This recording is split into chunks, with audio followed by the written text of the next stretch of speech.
Housing TV.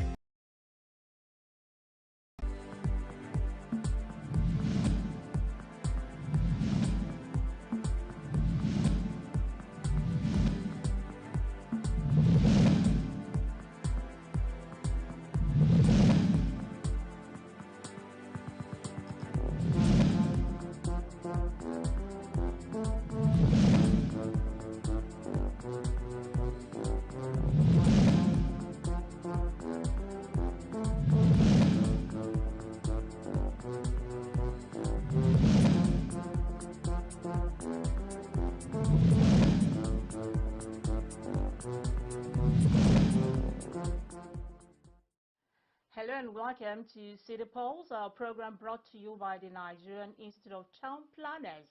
Today I'll be having a very special guest. He is known as the father of town planners in Nigeria. Right after the break, I'll be introducing my guest to you. Stay with City Pulse. Visit Housing TV Africa on YouTube and click on the subscribe button. Subscribe to Housing TV Africa to stay updated on latest happenings in Nigeria's housing sector. Follow our social media pages, like and share our posts on Facebook, Housing TV Africa, on Twitter, Housing TV Africa, Instagram, Housing TV Africa. Join the conversation and keep up with latest housing updates.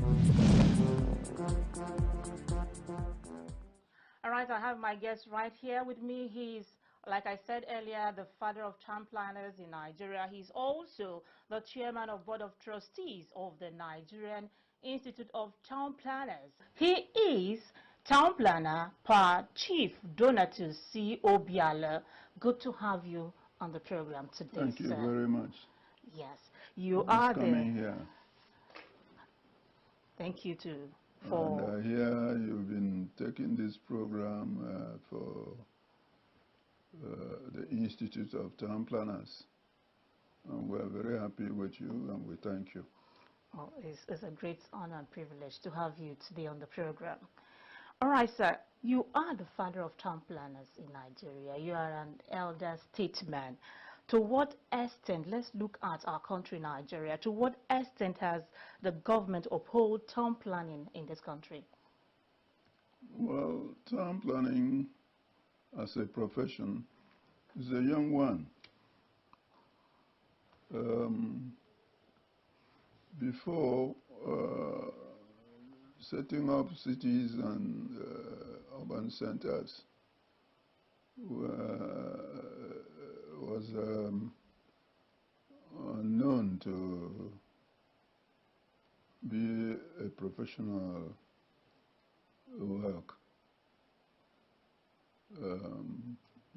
unknown to be a profession, if you like, because it's only 1966. That's about 60 something years, 65 years ago,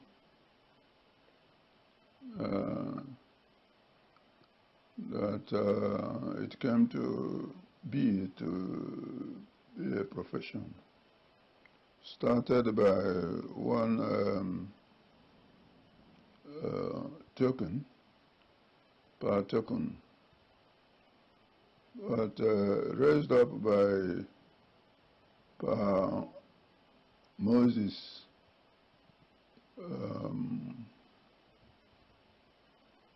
Onufawakan and Frank Akiemi, Andrew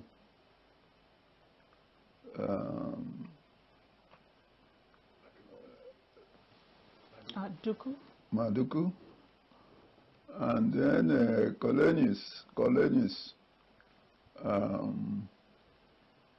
was Aimola, with Adediran as the secretary. They started it all from the West and from the Western Secretariat, because they were all civil servants.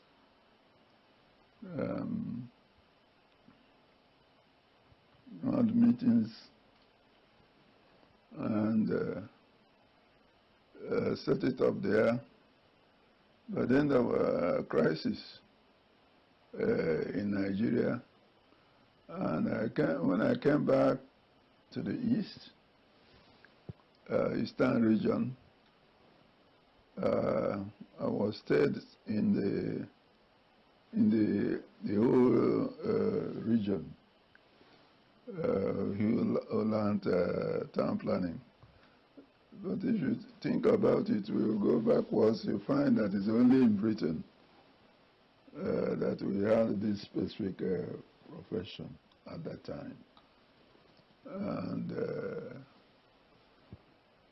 so we learned from there. I came back from there, from University of Durham, King's College, Newcastle upon Tyne. And I was asked to write, because of the crisis in Nigeria, to write saying that we in the Eastern region would not be able to go to Lagos for the institute formal setting up. So I wrote and sent a letter to Lagos, and after the war we regrouped and came to Benin, went to Benin, Naifo. There we started it all over. It was a big deal because those from all over the country kind of united, and we set it up. So this is and it's been going on very friendly basis. I do not see since that time, I never noticed any crisis in the institute till today, because it started on a platform of friendship, a platform of love, and platform of I don't know, maybe it is because we felt that we were young and we had people who didn't like us, who didn't want us to go on. Particularly many of the old professions in the built industry, the engineers, the surveyors, and the land professionals. There are people who wouldn't like us to. Okay, so I can see the joy, the Yes, happiness, the joy. of what you started as one of the founding fathers of NITP. Talking about it, I already see the joy all over you. So what was your aim then of, bringing up or starting up that institute? What was your aim of bringing it up? The aim was we had independence. We had no town planners, European town planners that were sent from Ghana, from Britain to look at our urban centers and deal with our community development, building bridges, building schools, location of government offices and so on. We had nobody, so we thought we should do that to start with. Let government know that we have a message. So that was the first. But then we were limited by number. Look at the whole West, including Lagos at the time. You had no more than about 6 or 7 of them. Whole West. East only 3. North, I don't think it's only Aimola, I know, but there were about 2 or 3. So we were very, very few. And we have to look at the whole country. We have to get the government to know about what we were doing. And our first aim was to get government recognize it as a profession. That we had by 1982, and we pressed and prepared a draft bill to set up TOPREC, Town Planners Registration Council, and that came by, I think, by 88. By 88, it was under Babangida administration that we had it signed, and that was followed by 1992 by a law making it really platform under which we perform by setting up Nigerian town country planning, urban and regional planning, what do we call it, by 1992. But, so we were going on. We were very progressive, and our constitution, we had to make a constitution, and when we did it, if Nigeria would work like that, it would be good. Your president is only 1 year, and he can go on and do another year. Okay. So before he becomes a dictator, we have thrown him out. All right, so you've given us the history of how the whole thing came into existence. Yes. So far, from then till now, to what extent has the government upheld town planning, in the country? How would you assess it? Well, first of all, yes, the law has been set up. First law by government was setting up the town country planning, the TOPREC, Town Planning Registration Council. That is our supervisory body of the profession. By that it has recognized that there is this profession. And our own personally was to see how we get it organized that we reach every city, particularly every capital of the 36 and Abuja capitals. This was our first aim. We have problems, and the problem is still lingering.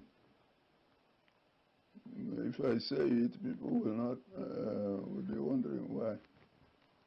It's because before now we had what they call draftsmen, local government draftsmen, local government engineers and surveyors. They were not as bright as that, and they were known to be people who asked for money to get their plans. Particularly at that time, you take your building plan to local government, and they ask you to pay something. If you pay whatever you pay, they say you pay, and go and build whatever you want to build. You did not discriminate. It's just the land is yours. Whatever you like, you do on your land. So that is in the head of everybody that comes in, and you ask money, you give you. And when we we started operating as trained people, professionals, they still attach us to it and think of us as all bribe-taking people. So it's still a battle we have to fight till today. So you've not been able to overcome that battle? We have a lot. Well, some people test some of us who are professionals. They test them, they ask for things, and they think they will get anything but they don't. Because they were professionals. Yeah. Because we are professionals, because we know what we want to achieve. Yes. Thinking of it, my pride is the plans I have made. The way I want the city to develop, and it's going like that. I get an enormous pride. I put my head up for it. Think of it as an artist. If as an artist, when you draw something, you come and look at it again, you will find some other things that but you forget it and do another one. So we've been developing like that, and I think we've made it. Some states have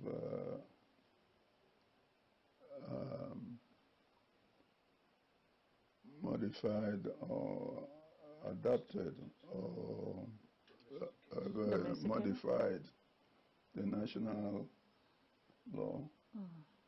And but you see, when you go back and think about it, you see 1946, they had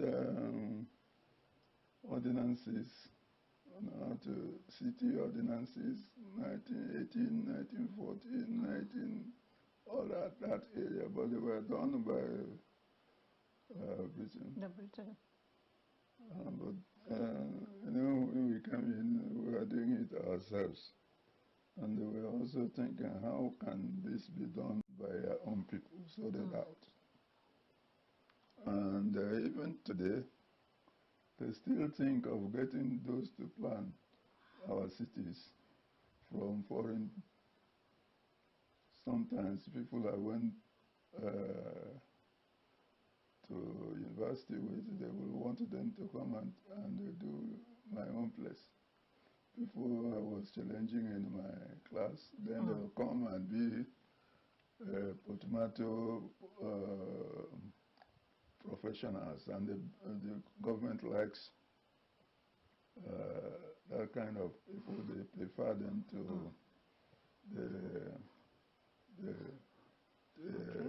its own citizens. All right, so you spoke about your pride. Your pride is in when you see the plans and all of that you've made over the years. Now let's look at the role of NITP in urban development. What are the basic roles of that? The basic role is in the law is to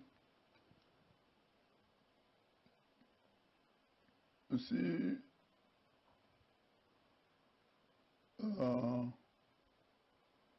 a way to develop every settlement, be it rural or urban, be it agriculture, other industrial cities, be it university or education, and things like that, is to see that it's well organized, it's functional, it's economic in growth, it has capacity to develop, and above all, as I said, we're all artists and we want to see it beautiful. Yes. A beautiful city. Before you begin to look, has it got this or got that? Yes. All right. These are the main and to plan. If you don't plan, then you are just doing to fail. Just operating to fail. And they say it, if you fail to plan, you are planning to, if you fail to plan, you are planning to fail. All right, so if you fail to plan, you're planning to fail. Yes. Let me stop you at this point. Now we'll be going for a short break, and when we come back, we'll continue with the conversation. Thank you. So we'll take a short break now. We'll continue after this timeout. Stay with City Pulse.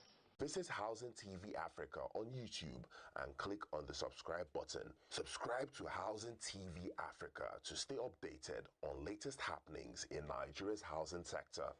Follow our social media pages, like and share our posts. On Facebook, Housing TV Africa. On Twitter, Housing TV Africa. Instagram, Housing TV Africa. Join the conversation and keep up with latest housing updates. Welcome back. The program is City Pulse, and I've been speaking with Town Planner Pa Chief Donatus C. Obialo, one of the founding fathers of the NITP, an elder statesman. And we've been discussing on town planning and regional development. So now, sir, let's look at, the recent flooding in Borno State. Our climate as it is now is not what we used to have before in the past. The climate has changed greatly. Now, the recent flood in Borno and those in other parts of other states in the country, what will be your message to those governors, especially when it comes to planning their cities? I said, if you fail to plan,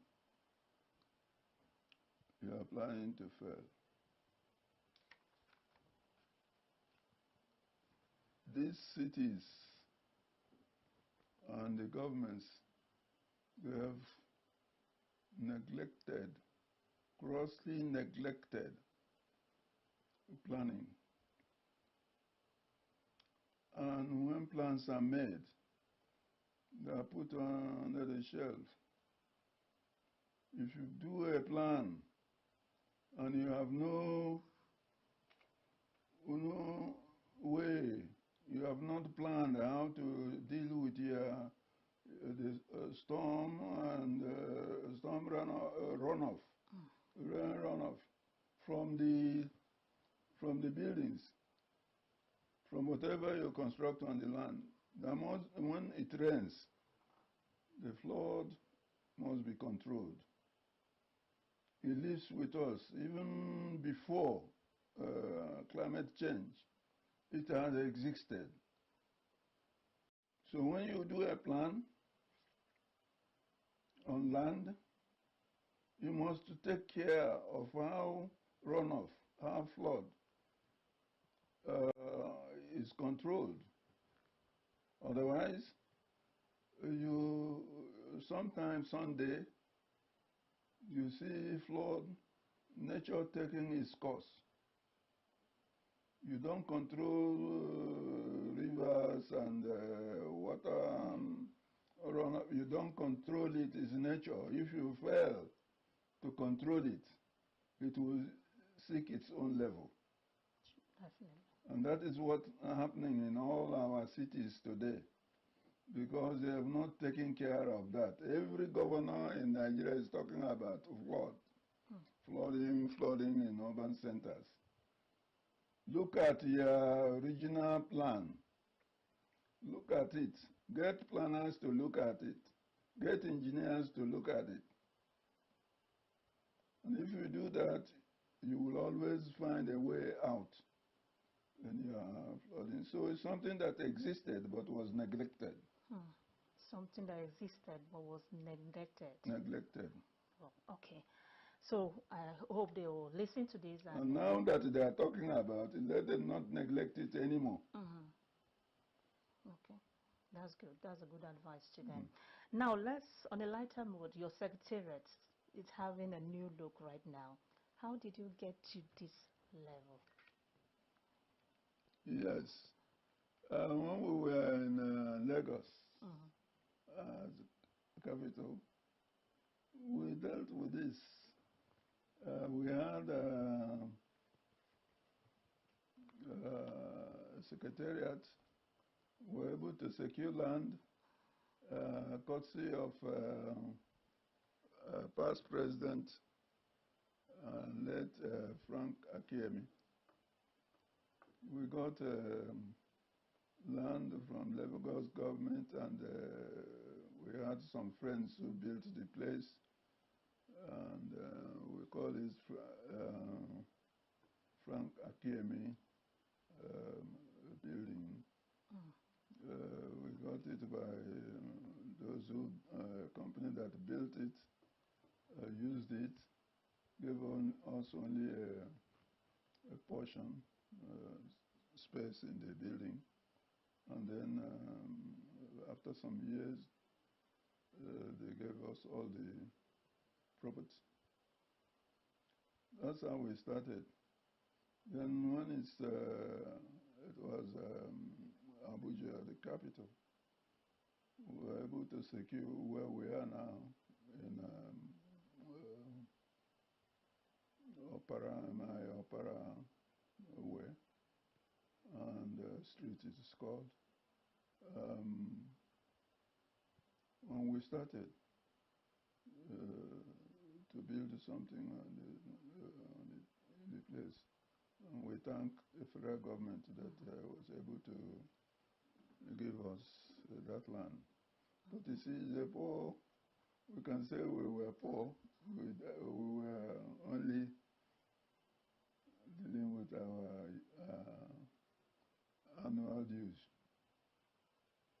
And our annual dues, we can only go a stage. So we were able to knock out a place where we've operated from.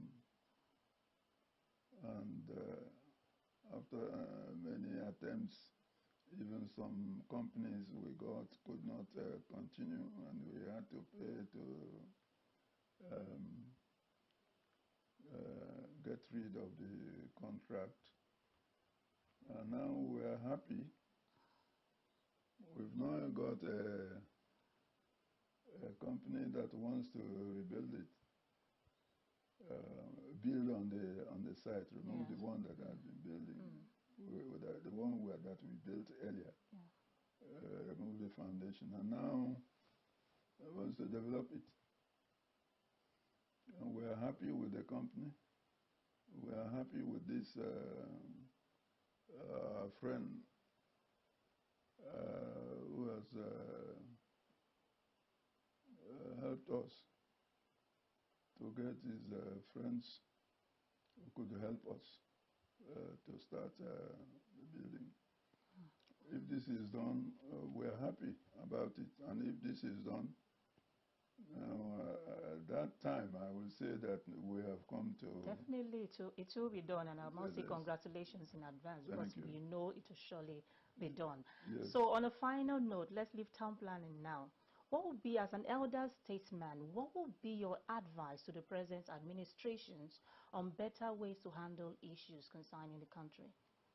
Which administration? Our town planning administration? No, the present, the government. The government, yes. Well, I would say that by setting up the Urban and Regional Planning Law of 1992, government has started it fine.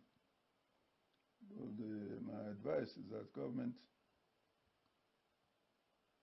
should look at it, that law, and see that it's implemented. Not only at federal level, but all state levels. Many states have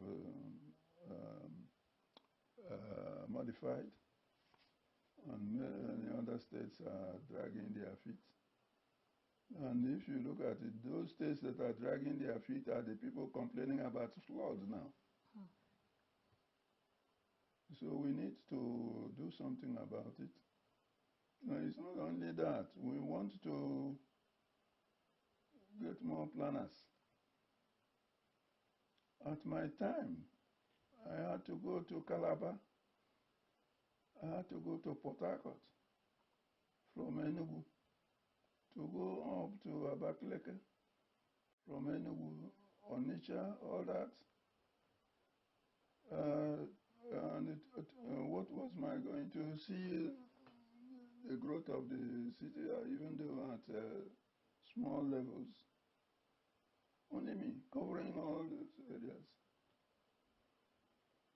So we started going to universities to plead with them to start departments of town planning, because we wanted members, many members, so that in each city you get a number, a sufficient number of people to handle, town planners, number of town planners to handle the problems of each city. So the institute has grown, still growing. If you look at the statistics, you will be surprised, because surprised in the sense that there are still very few. We want them to, we want the governments to support growth of urban and, town planning departments in the universities, so that we get more and more of planners to take care of the cities. And they're all growing. The population is always growing. We need where we live, whether you like it or not. Definitely. So there must be planners to take care of them. And so when I'm talking about what government will do, not only the plan itself, but getting the people to do the plan. All right. So thank you so very much, sir, Thank you. for your time on this program. We really appreciate Thank you. you and appreciate all the effort and all the years you've put into the profession. Thank you so much, sir. Thank you.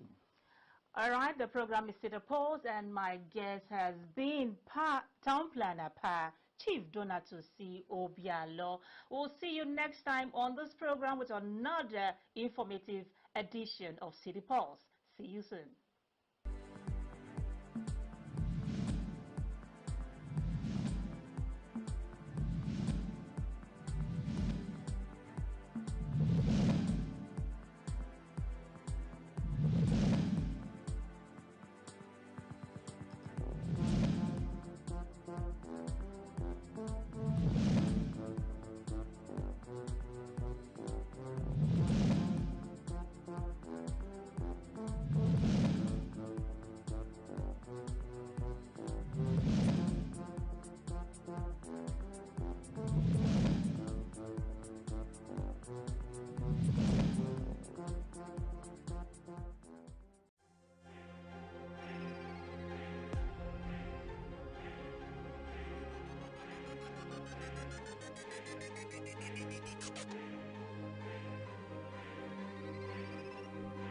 Housing TV Africa, your first in